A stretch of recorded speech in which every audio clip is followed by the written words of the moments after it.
پاسداران انقلاب نے امریکی پروپیگنڈا مسترد کر دیا۔ ایران کا بدلہ شدید ہوگا، مناسب وقت اور جگہ پر بدلہ لیں گے۔ ایرانی پاسداران انقلاب کے اعلامیے کے مطابق اسماعیل ہنیہ کو شارٹ رینج پروجیکٹائل سے نشانہ بنایا گیا۔ اسماعیل ہنیہ کو کم فاصلے سے مار کرنے والے میزائل سے نشانہ بنایا گیا۔ میزائل میں 7 کلو گرام کا وار ہیڈ استعمال کیا گیا۔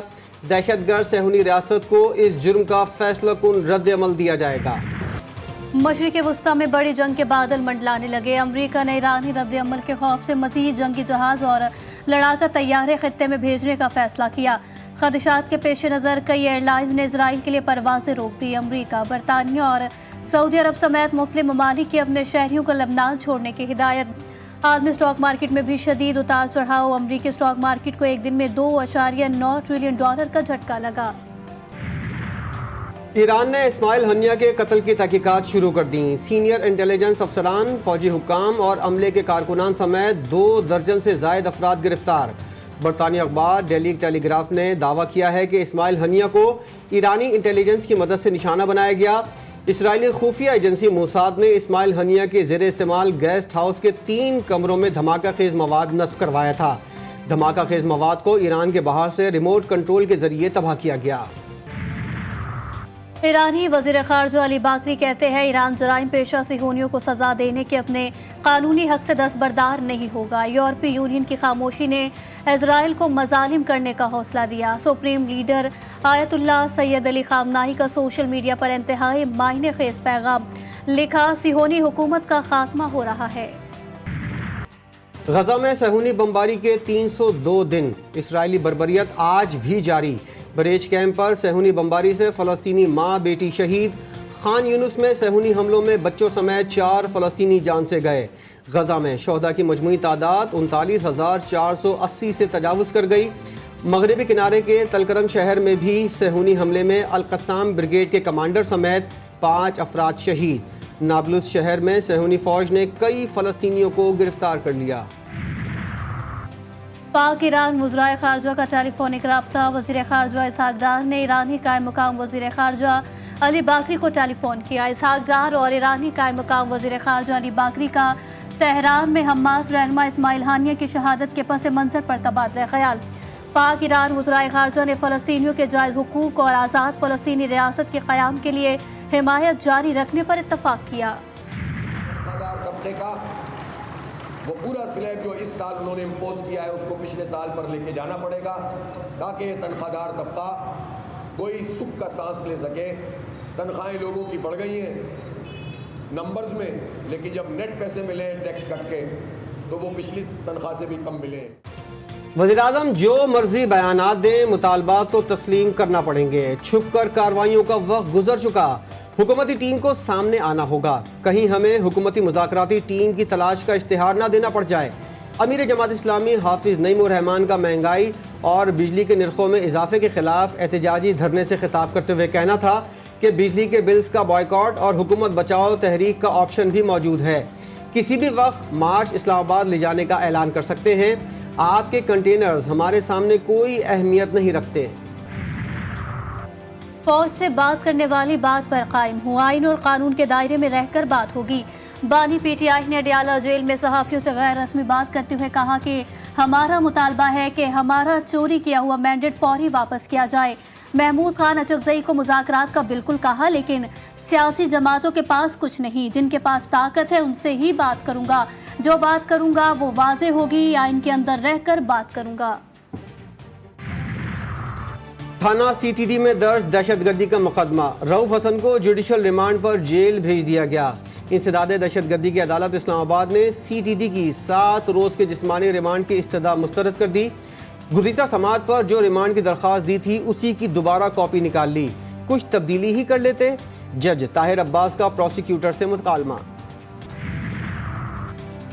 شیر افضل مروت کی پارٹی سے بے دخلی، حامد خان اور دیگر رہنماؤں پر تنقید کرنا مہنگا پڑا۔ رواں ہفتے میڈیا سے گفتگو شیر افضل مروت کی بے دخلی کا سبب بنی۔ شیر افضل مروت نے پارلیمانی پارٹی اجلاس میں بھی سخت زبان کا استعمال کیا۔ عمر ایوب سمیت کئی رہنما شیر افضل مروت کے لہجے اور انداز بیاں پر نالا۔ شیر افضل مروت نے علامتی دھرنے میں بھی غیر مہذبانہ رویہ اختیار کیا۔ پی ٹی آئی کے لاپتہ رکن قومی اسمبلی حاجی امتیاز کہاں گئے، کسی کو کچھ معلوم نہیں۔ پنجاب حکومت نے بھی حاجی امتیاز کی حراست سے لا تعلقی ظاہر کر دی۔ اسپیکر قومی اسمبلی کو موصول جواب میں پنجاب حکومت کی جانب سے کہا گیا کہ حاجی امتیاز پنجاب پولیس کی حراست میں نہیں، پنجاب پولیس تو خود انہیں ڈھونڈ رہی ہے۔ حقیقی آزادی قانون کی بالادستی کے لیے ہماری جدوجہد جاری رہے گی۔ ہمارا مینڈیٹ چوری کیا گیا، آئین کو توڑا گیا۔ وزیر اعلیٰ خیبر پختونخوا علی امین گنڈاپور نے اڈیالہ جیل میں بانی پی ٹی آئی سے ملاقات کے بعد میڈیا سے بات کرتے ہوئے کہا کہ آئین کو بار بار توڑنے پر بات ضرور ہونی چاہیے۔ بانی پی ٹی آئی کا پیغام ہے، عوام نے ثوابی جلسے میں بھرپور شرکت کرنی ہے، جس کی غلطی ہے اس کو اپنی غلطی ماننی پڑے گی۔ 9 مئی واقعات کے ہم ذمہ دار نہیں، ہماری خواتین آج بھی جیلوں میں ہیں۔ اسلام آباد وائلڈ لائف بورڈ اور سی ڈی اے کا مارگلا ہلز پر کنٹرول کا تنازع۔ اسلام آباد وائلڈ لائف بورڈ کو وزارت موسمیاتی تبدیلی سے داخلہ ڈویژن کے ماتحت کر دیا گیا۔ وزیر اعظم آفس نے وائلڈ لائف بورڈ کے اثاثے اور واجبات بھی داخلہ ڈویژن کو شفٹ کرنے کا حکم دے دیا۔ نسخے کے بغیر اینٹی بائیوٹک ادویات کی فروخت میں اضافہ۔ نسخے کے بغیر اینٹی بائیوٹک ادویات کی فروخت فوری روکنے کی ہدایت۔ تمام صوبائی ہیلتھ ڈپارٹمنٹس کو نوٹس بھی جاری کر دیا۔ ملک بھر میں نسخے کے بغیر اینٹی بائیوٹک ادویات کی فروخت فوری روکنے کا حکم۔ آئی ایم ایف سے سب سے زیادہ قرض کس حکومت نے لیا؟ قومی اسمبلی کی کمیٹی میں پیش دستاویزات سامنے آ گئیں۔ وزارت اقتصادی امور نے قومی اسمبلی کی قائمہ کمیٹی کے اجلاس میں آئی ایم ایف سے قرض لینے کی دستاویزات پیش کی۔ دستاویزات کے مطابق Peoples Party I M F سے قرض لینے میں سب سے آگے رہی۔ پیپلز پارٹی نے 2008 سے 13 تک ایس ڈی آر سے 5 ارب 23 کروڑ سے زائد قرض لیا۔ رقم امریکی کرنسی میں 7 ارب 72 کروڑ 59 لاکھ ڈالر سے زائد بنتی ہے۔ حکومت اور شوگر انڈسٹری کا گڑھ چوڑ، چینی مہنگی نہ کرنے کا دعویٰ ٹھوس۔ 13 جون سے اب تک چینی کی ریٹیل اوسط فی کلو قیمت میں 4.5 روپے تک اضافہ ہوا۔ قیمتیں بڑھنے کے باوجود وفاقی حکومت چینی کی برآمد روکنے میں تاحال ناکام ہے۔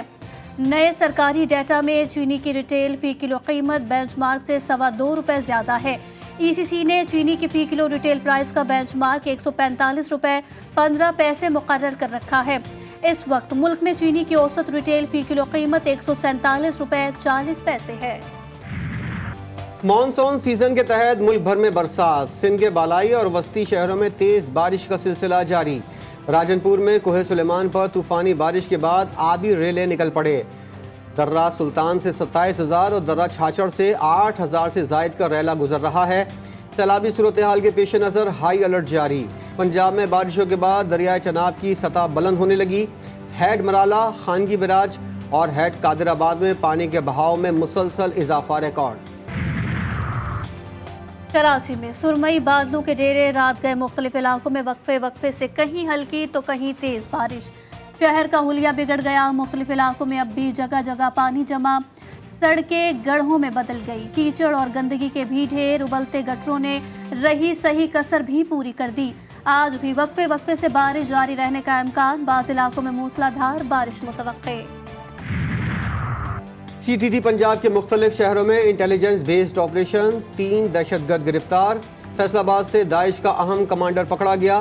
گرفتار دہشت گردوں سے دھماکہ خیز مواد، ڈیٹونیٹرز، آئی ڈی بم، گولیاں، اسلحہ، موبائل فون اور نقدی برآمد۔ رواں ہفتے میں 992 کامبنگ آپریشنز کے دوران 506 مشتبہ افراد گرفتار۔ مردان میں تھانہ کی حدود میں پولیس اور دہشت گردوں کے درمیان مقابلہ، فائرنگ کے تبادلے میں 4 دہشت گرد مارے گئے، لاشوں کو اسپتال منتقل کر دیا گیا۔ پولیس نے علاقے کو گھیرے میں لے کر سرچ آپریشن بھی شروع کر دیا۔ فیصل آباد کے علاقے ٹھیکری وارہ میں پولیس مقابلہ، فائرنگ کے تبادلے میں 3 ڈاکو ہلاک، 2 فرار۔ ہلاک ڈاکوؤں سے مسروقہ موٹر سائیکل، نقدی اور اسلحہ برآمد۔ مارے گئے ڈاکو متعدد مقدمات میں مطلوب اور ریکارڈ یافتہ تھے۔ کراچی میں ایف آئی اے کا چھاپا، بولٹن روڈ سے حوالہ ہنڈی میں ملوث گینگ کا کارندہ گرفتار، ملزم کے قبضے سے 57,14,000 سے زائد پاکستانی روپے برآمد۔ حوالہ ہنڈی سے متعلق record, bank deposit slip, register سب۔ لاہور میں ڈاکو راج برقرار، ڈولفن فورس بھی ڈاکوؤں کو لگام نہ ڈال سکی۔ تھانہ شمالی چھاونی صدر پارک کے قریب جرمن سائیکلسٹ کو لوٹ لیا گیا۔